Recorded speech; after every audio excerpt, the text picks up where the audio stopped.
मैं दिल्ली हूं।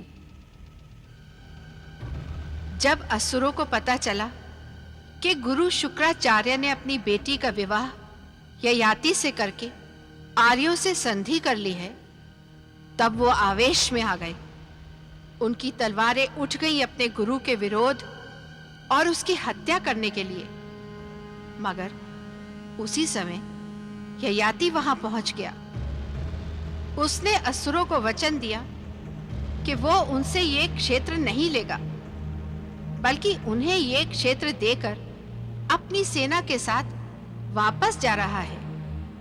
अब आर्यों और असुरों में कोई युद्ध नहीं होगा। असुरों ने भी इस बात पर विश्वास कर लिया और अब युद्ध के बदले शांति की संधि होगी। रक्तपात टल गया। देवयानी ने इस विवाह के उपलक्ष्य में अपनी दासी शर्मिष्ठा को अपनी दास्ता से मुक्त करके उसे अपनी बहन बना लिया। गुरु शुक्राचार्य ने रोती हुई आंखों से अपनी बेटी को विदा किया। राजमहल में ययाति और देवयानी का स्वागत हुआ। फिर वो रात आई जिसकी कामना हर हृदय में होती है। ये सुहाग रात थी देवयानी और ययाति की।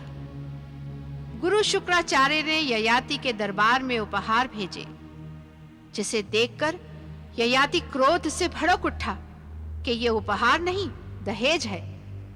शुक्राचार्य, जो स्वयं दहेज विरोधी था, उसने ययाति को समझाया, ये दहेज नहीं, एक पिता की संपत्ति है जिस पर केवल उसकी बेटी का अधिकार है। गुरु शुक्राचार्य ने शर्मिष्ठा को भी अपनी बेटी मानकर उसे अपनी आधी संपत्ति दे दी। राजमहल में आर्या माधवी ने ययाति को बताया कि वो पिता बनने वाला है, अर्थात उसका उत्तराधिकारी आने वाला है। ये सुनकर ययाति का हृदय खुशी से खिल उठा। उधर देवयानी भी लजाई हुई प्रसन्नता भरी आंखों से ययाति की प्रतीक्षा कर रही थी।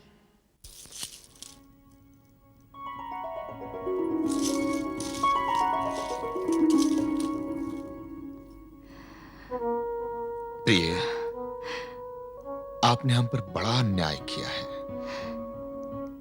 कैसा अन्याय महाराज? जो समाचार सबसे पहले हमें सुनने का अधिकार था, वो हमें आर्या माधवी के मुंह से सुनना पड़ा। महाराज।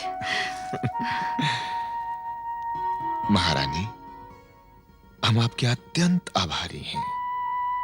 आपने चंद्रवंश को सबसे अनुपम उपहार दिया है। महाराज। देखें,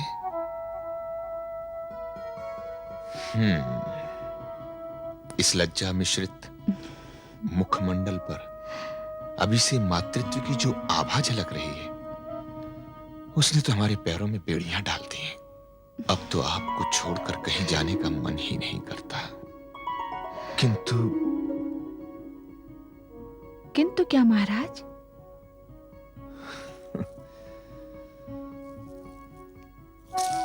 महारानी,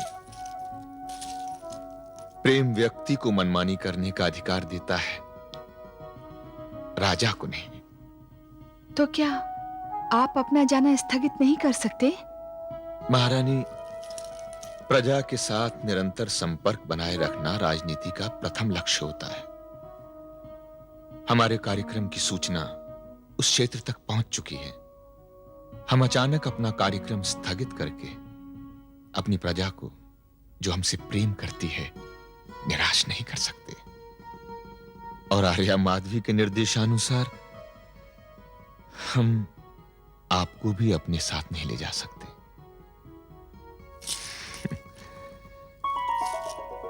अब निर्णय आपके हाथ है। महाराज, प्रजा का हित और प्रजा का सुख राजा के लिए सर्वस्व है। फिर भला इस कर्तव्य पूर्ति में मैं आपके रास्ते की बाधा कैसे बन सकती हूँ? राजा के लिए उसकी प्रजा भी तो उसकी संतान होती है। महारानी, ये कहकर आपने सिद्ध कर दिया है कि आप केवल हमारी धर्म पत्नी ही नहीं, बल्कि कौशांबी राज्य सिंहासन के होने वाले उत्तराधिकारी की माता भी हैं। महाराज, मैं आपके साथ क्षेत्र निरीक्षण के लिए तो नहीं आ सकती, किंतु महल के मुख्य द्वार तक आपको विदा तो कर सकती हूँ। अवश्य, यही तो परंपरा है आर्यों की। आप इसे अवश्य पूरा करेंगे। आइए सावधानी से।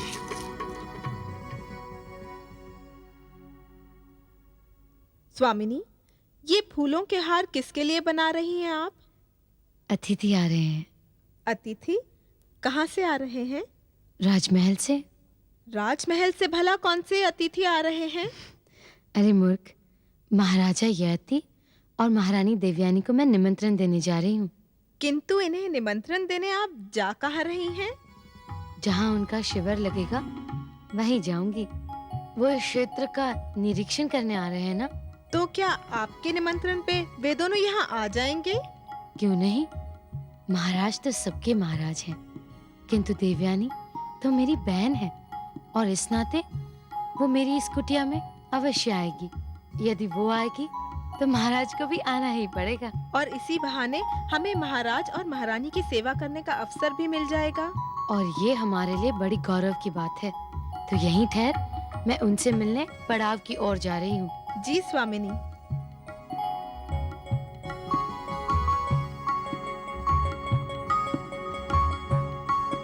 मैंने तुम लोगों को 4 टुकड़ियों में बांट दिया है। चारों टुकड़ियां निर्देशानुसार अपने अपने स्थान पर छिपी रहेंगी और शत्रु के दिखाई देते ही आक्रमण इतना अचानक और अप्रत्याशित होगा कि उन्हें संभलने का अवसर ही नहीं मिलेगा। ययाति और उसके सैनिक हमारे घेरे में होंगी और हमारा मुख्य लक्ष्य होगा ययाति।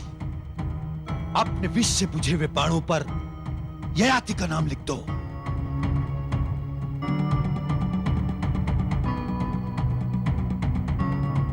आ गए शंभर, क्या समाचार लाए हो? राजा ययाति कुछ सैनिकों के साथ राजमहल से निकल पड़े हैं। वे किसी क्षण भी अपने शिविर में पहुंच सकते हैं। जैसे ही वो लोग वन की सीमा में प्रवेश करें, हमें उन पर आक्रमण करना है। तुम सब तैयार हो?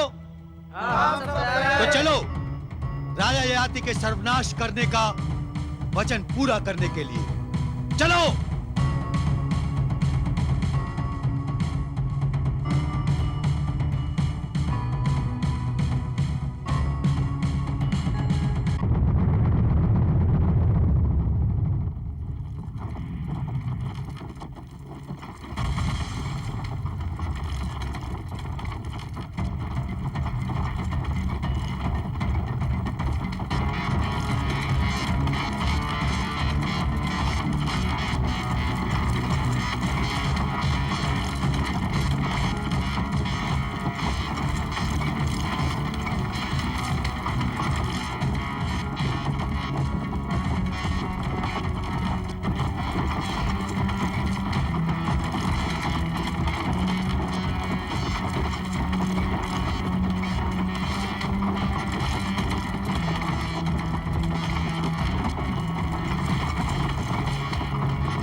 राजा ययाति।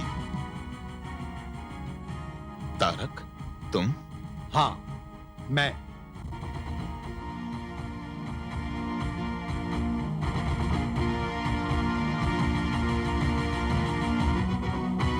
इस विरोध का कारण? विरोध का कारण बताने का समय नहीं है राजा ययाति। बस ये तुम्हारे जीवन की अंतिम घड़ी है। याद कर सकते हो तो याद कर लो अपने ईश्वर को। ये तुम्हारी भूल है तारक। तुमने मेरे सैनिकों का वध करके हमारी संधि को तोड़ दिया है। संधि? तुम्हारे इस व्यवहार को देखकर अब तुम्हारा वध करने में हमें कोई संकोच नहीं होगा तारक। नहीं राजा, अब वो घड़ी नहीं आएगी, क्योंकि आज हम तुम्हारा वध करके इस क्षेत्र पर ही नहीं, आर्यों के सभी क्षेत्रों पर अपना अधिकार जमा लेंगे। और ये तुमने अच्छा किया राजा, जो अपनी पत्नी को साथ लेकर नहीं आए, वरना गुरु कन्या की हत्या करते हुए हमारी आत्मा को कष्ट पहुंचता।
यामा! यामा! महाराज! यामा! महाराज!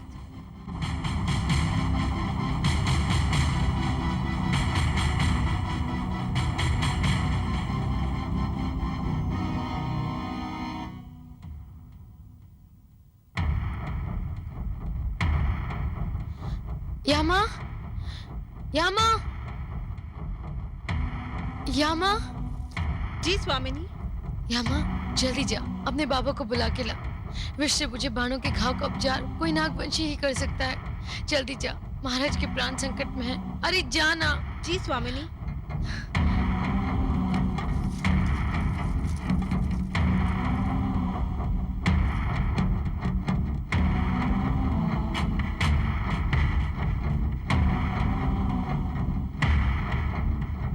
बाबा बाबा, क्या हुआ बेटी? जल्दी चलिए बाबा, महाराज के प्राण संकट में हैं। महाराज के प्राण? क्या हो गया उन्हें? विद्रोही असुरों ने उन्हें विष भरे बाणों से घायल कर दिया है। क्या? वे मूर्छित पड़े हैं और विष का प्रभाव उनके शरीर पर बढ़ता ही जा रहा है। पर वो है कहाँ? स्वामिनी की कुटिया में। अच्छा अच्छा, अभी चलता हूँ।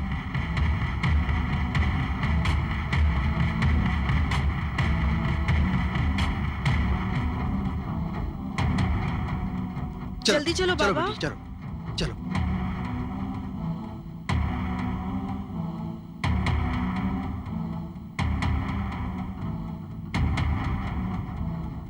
आइए बाबा आइए। हाँ हाँ। जल्दी देखिए बाबा।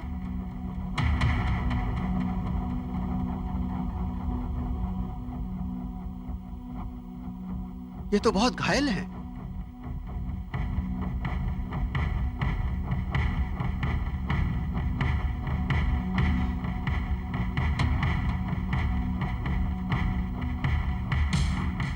ये तो अनर्थ हो गया। क्या हो गया? विष इनके पूरे शरीर में फैल रहा है। तो जल्दी कोई उपाय कीजिए बाबा, आपको महाराज की जान बचानी होगी।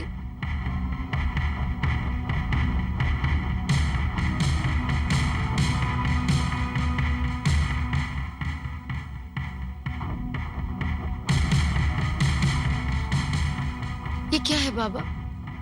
इस समय ये महाराज के लिए संजीवनी बूटी के समान है। ये विष है। विष? किंतु हाँ हाँ, विष ही विष को मारता है। हम नागवंशी शताब्दियों से विष भरे बाणों का उपचार इससे करते हैं। ये नाग के विष से बनती है। क्या माँ? जी बाबा। जरा ये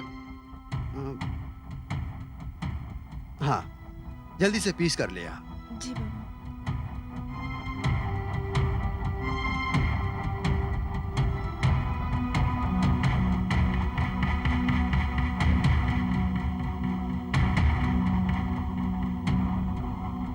ये लो बाबा।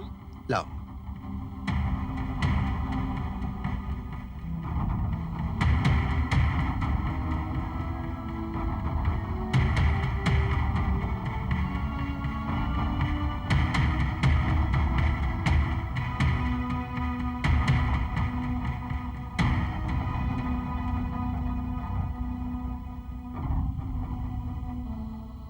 लो, इस औषधि से विष का प्रभाव तो समाप्त हो जाएगा, किंतु कुछ समय बाद महाराज को शीत ज्वर हो सकता है। इसकी व्यवस्था तो है ना तुम्हारे पास? 3-4 वाघंबर कंबल तो हैं। इतने कंबल तो पर्याप्त हैं, किंतु कभी कभी ये भी कम पड़ सकते हैं। तब क्या करना चाहिए? तब तो एक ही उपाय शेष रह जाता है। वो क्या बाबा? ऐसी स्थिति में मानव तन का ताप देना पड़ता है। तन का ताप ही शीत ज्वर के प्रवाह को कम कर सकता है। बस यही अंतिम उपाय है इसका। अच्छा बेटी, अब मैं चलता हूँ। यदि मेरी आवश्यकता पड़े तो मुझे बुला लेना। ठीक है।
ऐसी स्थिति में मानव तन का ताप देना पड़ता है। तन का ताप ही शीत ज्वर के प्रवाह को कम कर सकता है। बस यही अंतिम उपाय है इसका।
बात है महारानी, आप चौंक क्यों उठी? पता नहीं, कुछ अद्भुत सा लगा। ऐसे लगा जैसे वन में मैं अकेली हूँ, चारों ओर सन्नाटा है और कोई प्राणों से अधिक प्रिय वस्तु मुझसे छीन रहा है।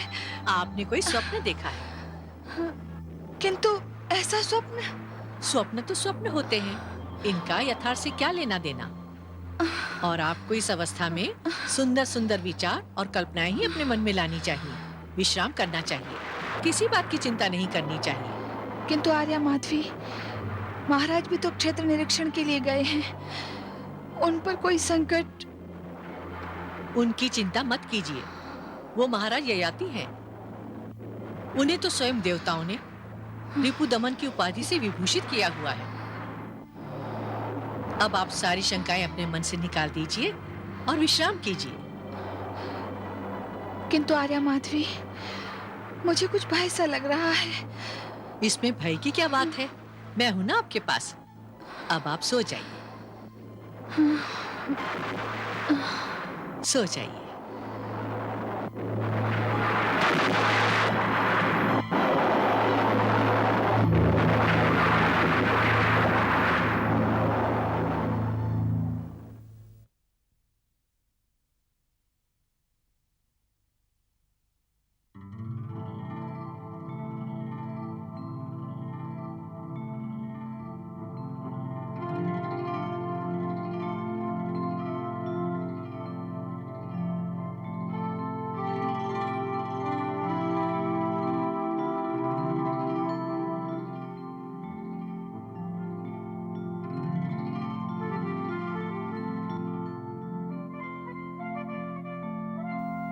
स्वामिनी, बाबा आ गए। बाबा आ गए? महाराज, वो महाराज अभी तक जागे नहीं। मैं देखता हूं।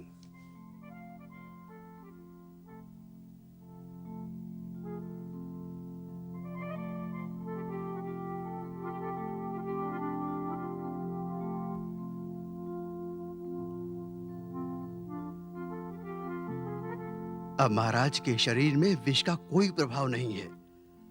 अब इनके प्राणों को कोई संकट नहीं है। इन्हें केवल पूर्ण विश्राम की आवश्यकता है। मैं ये औषधि देता हूं। ये औषधि इसे दूध के साथ मिलाकर पिलाती रहना, और लेप में यामा के हाथ से भिजवा दूंगा, वो घाव पर लगा देना। बाबा, आपका धन्यवाद। आपने महाराज के प्राण बचाए। नहीं बेटी, मैंने महाराज के प्राण नहीं बचाए। इन्हें तो किसी चमत्कार ने बचाया है। मैं चलता हूं बेटी। आओ यामा।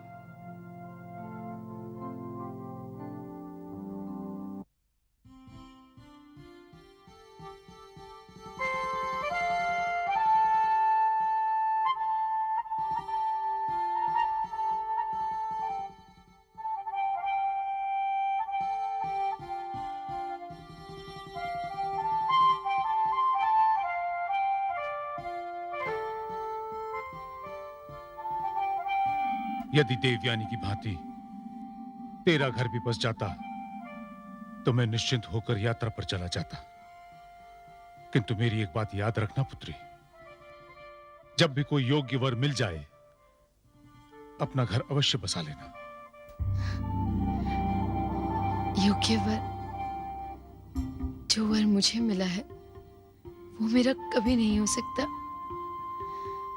और उसके अतिरिक्त मैं और किसी के बारे में नहीं सोच सकती।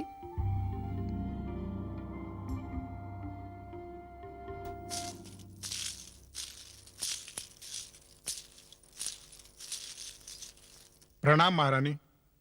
क्या समाचार लाए हो? महारानी, महाराज को ढूंढने के लिए जो सैनिक भेजे गए थे वो अभी तक लौटे नहीं है, किंतु आप चिंता ना करें। चिंता कैसे न करें? महाराज को गए हुए 3 दिन हो गए और अब तक वो अपने शिविर तक नहीं पहुंचे।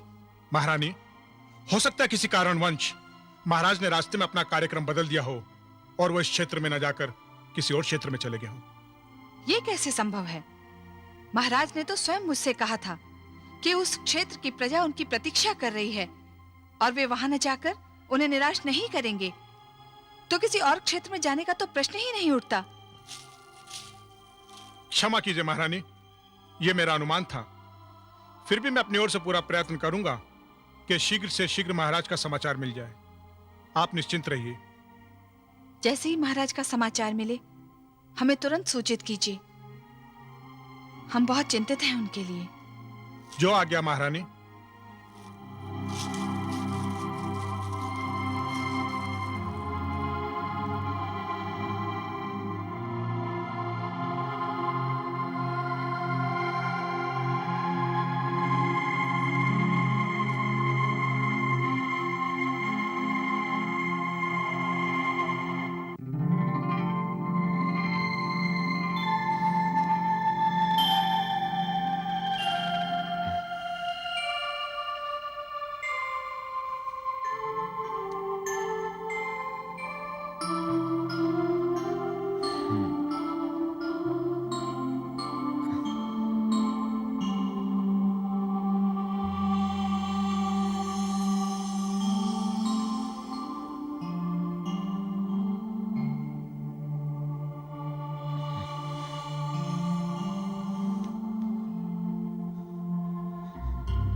महाराज, आप इस स्थिति में बिना सहायता के उठ नहीं सकते। जब तक आप पूर्ण रूप से ठीक नहीं हो जाते, आपको सहायता की आवश्यकता पड़ेगी। तुम सत्य कहती हो देवी। तुम्हारी सहायता के बिना हम एक पग भी नहीं चल सकते। तुम ही तो हो जिसने अपने प्राणों पर खेलकर हमारे प्राण बचाए। देवी, तुमने हमें अपने उपकार के बंधन में जकड़ लिया है, जिससे हम मुक्त नहीं हो सकते।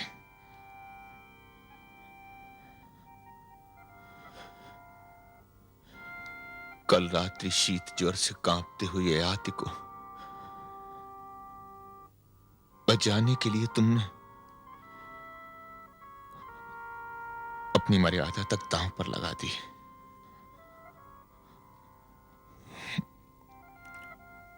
किंतु हमने जो तुम्हारे साथ व्यवहार किया है, सोचते हैं तो लज्जा से सिर झुक जाता है हमारा।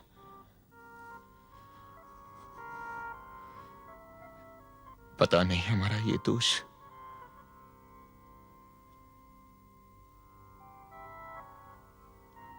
तुम्हारी क्षमा के योग्य है भी या नहीं। महाराज, जो कुछ हुआ उसमें आपका कोई दोष नहीं।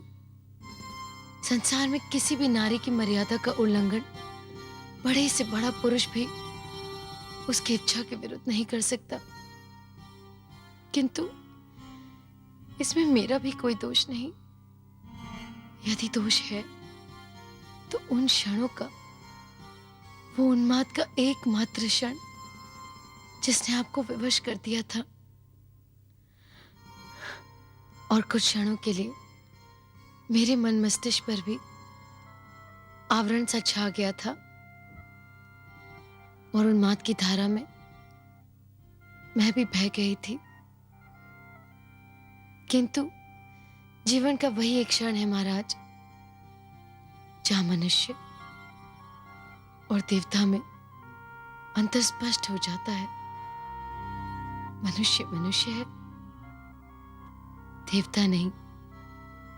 यदि आप समझते हैं कि आपने पाप किया है, तो मैं कहूंगी नहीं, वह स्थिति एक स्वप्न थी, और स्वप्न में किया गया पाप पाप नहीं होता। उसे भूल जाना ही उचित होगा। आप विश्राम कीजिए। विश्राम की घड़ियां भी अब समाप्त हो चुकी हैं देवी। वो तो क्षणों की विवशता थी, या भाग्य की विडंबना, या विधाता का लेख था। किंतु जो भी हुआ उसे भूल जाना संभव नहीं है। सच कहें तो हम ये कहने में भी संकोच नहीं करेंगे कि हमारा विद्रोही मन तुम्हारे आकर्षण में गिरता चला जा रहा है, हमारे अधिकार से निकलता चला जा रहा है।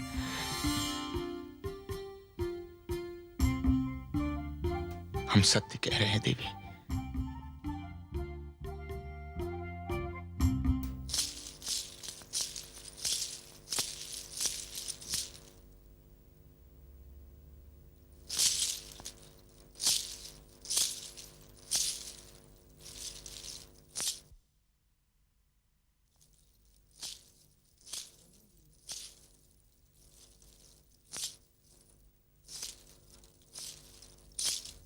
प्रणाम गुरुवर। क्या समाचार लाए सेनापति? समाचार बहुत गंभीर और चिंताजनक है। कहना क्या चाहते हो तुम?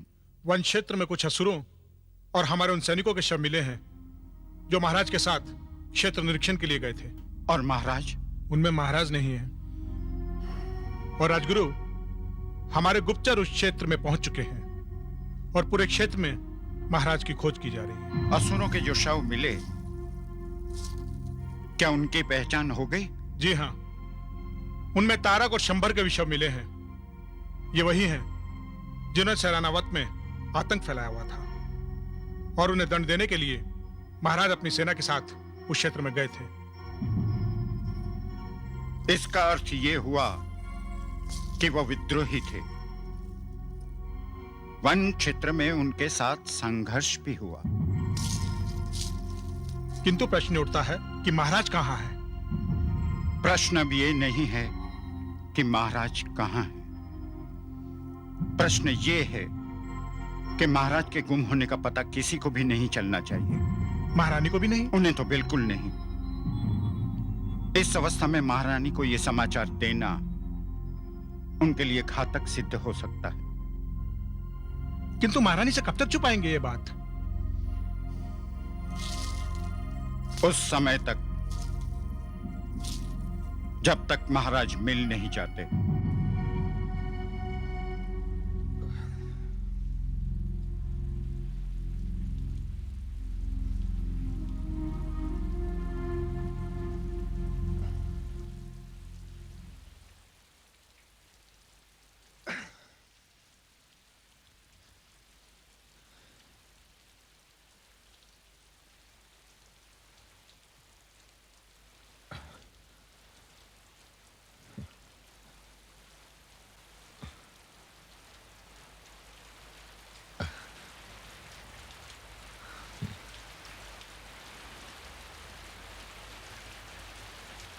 देवी, महाराज आपने क्यों कष्ट किया? मुझे बुला लिया होता। इस तरह क्या देख रहे हैं आप?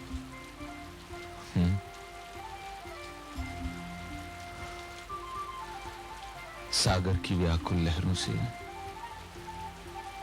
ये ना पूछो कि वो शरद पूर्णिमा के चंद्र की ओर क्यों देख रही हैं।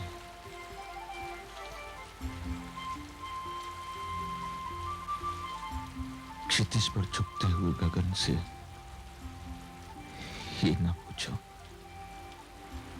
कि वो प्यासे नैनों से धरती को क्यों देख रहा है। देवी, ऐसा लगता है जैसे तुम हमारे पिछले जन्म की कोई पहचान हो, या किसी देवता का भेजा हुआ वरदान। महाराज, देवी, जो अनुराग तुमने हमें दिया उनका वर्णन शब्द नहीं कर सकते।